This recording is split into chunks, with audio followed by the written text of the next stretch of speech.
साकिब बशीर साहब, हम पाकिस्तानी बड़ी मासूम कौम है, हम जल्दी भूल जाते हैं, लेकिन इमरान खान का सियासी पूरा बयानिया इसी चीज पर था कि हमेशा कहते रहे कि एनआरओ ले लिया, करप्शन करके ये पैसे बाहर ले गए, ये तो जाते ही बाहर हैं।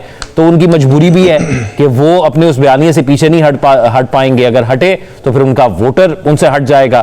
तो आपको क्या लगता है, क्या रुकावट है इमरान खान की रिहाई में? एक तो मैं ये समझता हूं कि अना नहीं है, अना की वजह से इसके साथ जो है और बहुत सारी चीज़ें हैं जिनको हमें देखना चाहिए। और इसमें फ्री कैन है, इमरान खान है, पीटीआई है या हुकूमत है या दीगर लोग हैं। तो उसमें अगर आप अंदाज़ा लगाएं तो इमरान खान तकरीबन 19 माह से जेल में है। इमरान खान रीसेंट पास्ट में इसलिए कह रहा हूं कि पिछली दौरे हुकूमत में जब पीटीआई की गवर्नमेंट थी तो उस वक्त नवाज शरीफ से लेकर आसिफ अली जरदारी से लेकर फरियाल तारपुर, शाहिद खकान अब्बासी सारे जो है वो जेलों में रहे। शहबाज शरीफ, हमजा शहबाज, मरियम सबसे ज्यादा जेल ये काट चुके हैं इस वक्त। इवन उनकी बीवी जो है वो वाइफ भी उनसे ज्यादा जेल जो वो काट चुकी है। तो 19 माह जेल रीसेंट पास्ट में किसी ने काटी, माजी में ये जेलें काटते रहे। आसिफ अली जरदारी साहब ने बड़ी जेल काटी थी।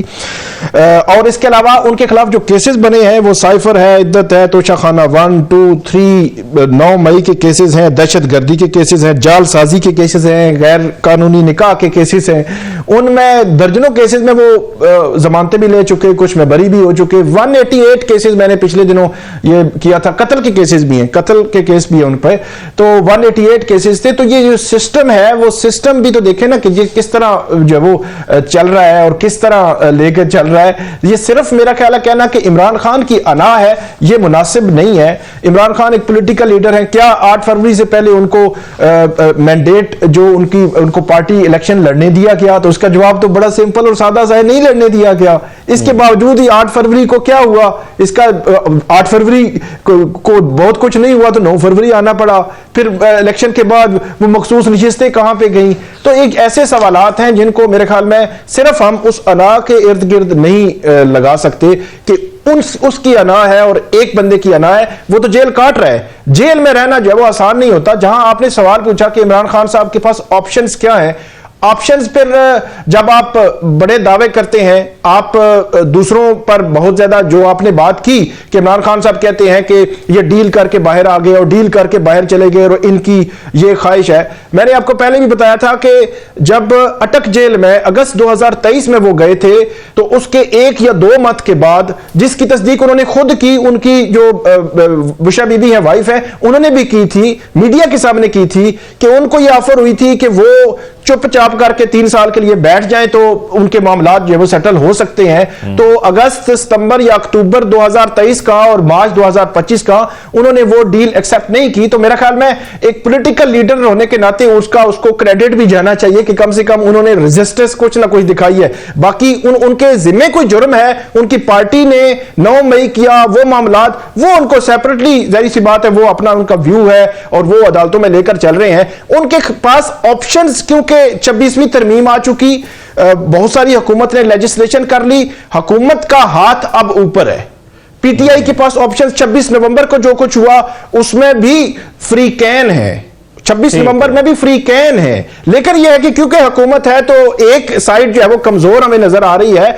तो पीटीआई के पास ऑप्शंस कम है लेकिन उनका जो स्टैंड मेरा ख्याल में वो मजबूत है। इमरान खान का स्टैंड जो है मजबूत है कि आज भी वो अंदर बैठ के अपने बयानिया भी चला रहा है, पीटीआई भी चला रहा है। इंटरनेशनली टाइम मैगजीन में अंदाजा लगाएं कि मुझे नहीं याद पड़ता कि माजी में किसी बड़े पॉलिटिशियन ने जेल के अंदर से बैठकर एक आलमी जरीदे में, टाइम मैगजीन या इस किस्म के जरीदे में आर्टिकल लिखा हो या इकोनॉमिस्ट में जो आर्टिकल लिखा हो, या वो जब हुकूमत से मुज़ाकरात हो रहे थे तो वो पीटीआई वाले गिला करते थे कि हमें किसी न्यूट्रल मकाम पर, यानी ऐसे मकाम पर जहां पर हमारी बात कोई ना सुन रहा हो, तो मिलाया नहीं जाता। ये आर्टिकल कैसे लिख के बाहर आते हैं?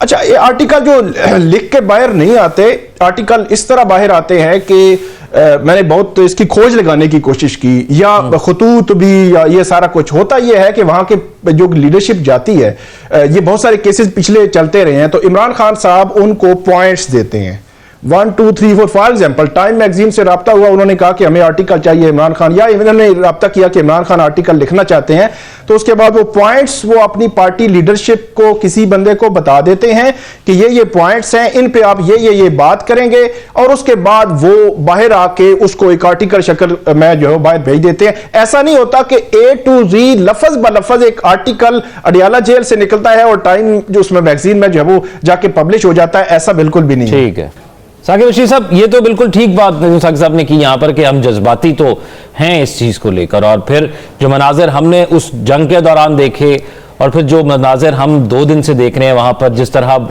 एक शहर था जो मलबे का ढेर था और अब वहां पर रमजान की जब आमद हुई है तो किस तरीके से इस मजहबी फेस्टिवल को वो वहां पर सेलिब्रेट कर रहे हैं या वहां पर गुजार रहे हैं, तो वो भी देखकर बड़ा दुख हुआ कि किस तरह एक 1.5 साल पहले ये शहर हुआ करता था और अब हुआ।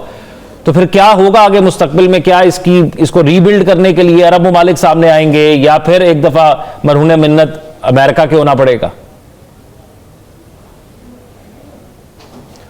मेरा ख्याल है आना तो चाहिए जो मुस्लिम ममालिक हैं। बात ठीक है कि जज्बात से हटकर उनको अपना जितना वो किरदार अदा कर सकते हैं वो अदा करना चाहिए। कि वहाँ पे जिस तरह माजिद निज़ामी साहब ने कहा कि कुर्बानी तो बहुत बड़ी दी है, 50,000 लोग जब शहीद हुए, फिर बेघर हुए।